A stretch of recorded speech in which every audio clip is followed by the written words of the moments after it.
जब मैं 80s में 85 में मेरा शादी हुई थी, तो एक क्वेश्चन मेरे बार बार दिमाग में, उसके बाद में मेरे दिमाग में उठता था कि मोस्ट मॉडर्न वॉरशिप्स पर सर्विंग ऑफिसर्स नहीं जा सकते थे, बैन कर दिया था। जब भी कोई नया शिप आए 4 से 8 महीने के लिए उस पर बैन रहता था, सीक्रेसी रहनी चाहिए। राइटली अगेन न्यू आर्म है, न्यू आर्मामेंट, सही बात है, कोई लीक होता है कि स्टफ, ठीक है।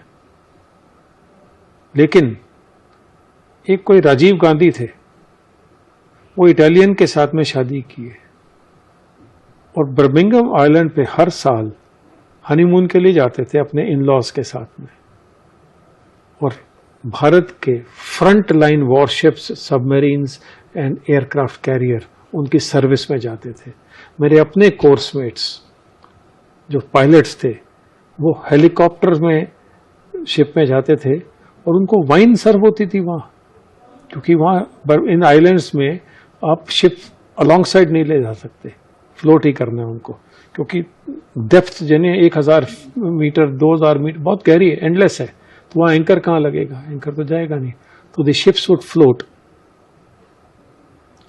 सो एक ऑफिसर को विदेशी महिला से शादी करना अलाउ नहीं है, पर भारत के प्राइम मिनिस्टर को या मिस्टर अमरिंदर सिंह, कैप्टन अमरिंदर सिंह, जिसकी की जो गर्लफ्रेंड जो उनके साथ रही वो एक IAC एजेंट के साथ उनकी बेटी थी पाकिस्तान की, how do you permit this? ये कैसी डेमोक्रेसी है? तो हमने इसके खिलाफ में आवाज उठाई थी। और याद रहे वो ऑफिसर्स ने जिन्हें इन चीजों में राजीव गांधी को सपोर्ट किया था, हाँ में हाँ भरी थी, वो एडमिरल बने। एक रामदास थे, एडमिरल रामदास, वो बैकडोर से आए, जूनियर थे, उनको बना दिया गया ऊपर। ओके, एक और थे जो कि जिनको सैक किया गया, पहले एक ही ऑफिसर थे नेवी चीफ के जो सैक किया गया था, एडमिरल विष्णु भागवत। तो आप उनका रिकॉर्ड देखिए, वो उस काबिल नहीं थे कि उन्हें उस तरह की पोजीशन दी जाए। तो ये झटका लगा हमें, और बहुत सारे नेवी ऑफिसर्स उन दिनों में ने रेजिग्नेशन दिया था। रेजिग्नेशन दूसरे तरीके से दिया था, कोई और तरीका ढूंढ के, क्योंकि आप प्रोटेस्ट नहीं कर सकते इस तरह का। तो गोविंद उस ऑफिसर की स्टोरी है जिसने ये सब झेला, बट अपनी पेट्रियोटिज्म दिखाई। तो ये ट्रू स्टोरी है। 1, 2, 3, 4 ऑफिसर्स की combined as one. My purpose was not to glorify officers. My purpose was to glorify my Navy. Navy का नमक खाया है, वो नमक आज भी खून में चलता है, राइट।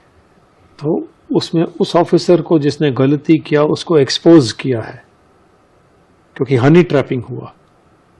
ओके। और लेकिन एक सवाल पूछते पूछते रह गया था कि हनी ट्रैपिंग खाली एक के ऊपर तो नहीं हुआ, तो सारे ब्यूरोक्रेट्स कैसे बच गए? एक ही ऑफिसर को क्यों पकड़ा? तो ये कमजोरियां हैं हमारे सिस्टम में, और ये कमजोरियां आसानी से ठीक नहीं होंगी, because that's the law of democracy कि आपने किसी को तो पनिश कर दिया, चलो जान छूट गई, आगे चलिए, मैसेज चला गया होगा। बट मैसेज जाता नहीं है।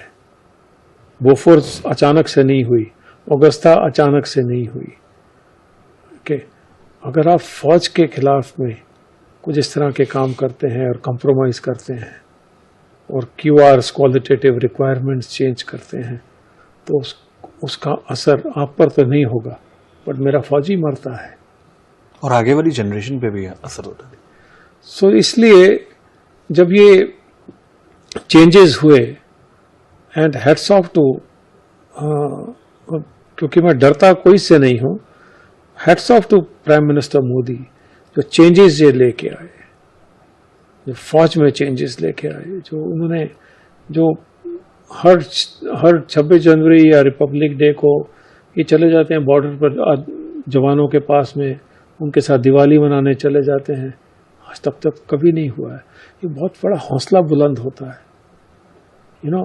सियाचिन के ऊपर में एक बाना सिंह थे कैप्टन, अभी भी हैं, परमवीर चक्र।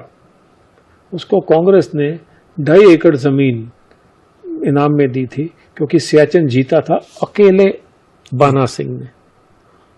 तो प्रॉमिस कर दिया बहुत बड़ा, 2.5 इंच जमीन नहीं दिया है। तो आप फौज को धोखा ना दें क्योंकि दे आर प्रोटेक्टर्स। ऑलराइट। तो जब मेरे पाकिस्तान में बड़े अच्छे लोगों से कनेक्शंस हैं, तो जब मैंने पूछा कि आपने उस एयरफोर्स के ऑफिसर को कैसे छोड़ दिया, क्यों, क्या हुआ था, तो इस कि हम यहाँ पर भी वह शिटिंग इन आवर पैंट्स कि आप अभी अटैक कर देंगे, ये मोदी है, ये अटैक कर देगा। ऑलराइट। डरते हैं आज। तो हमने, देखिए, देश ने, भारत ने 10,000 साल पुरानी हमारी सभ्यता है, कल्चर है। हमने 100 हिंदुस्तान तो नहीं बनाए, एक ही हिंदुस्तान रहा।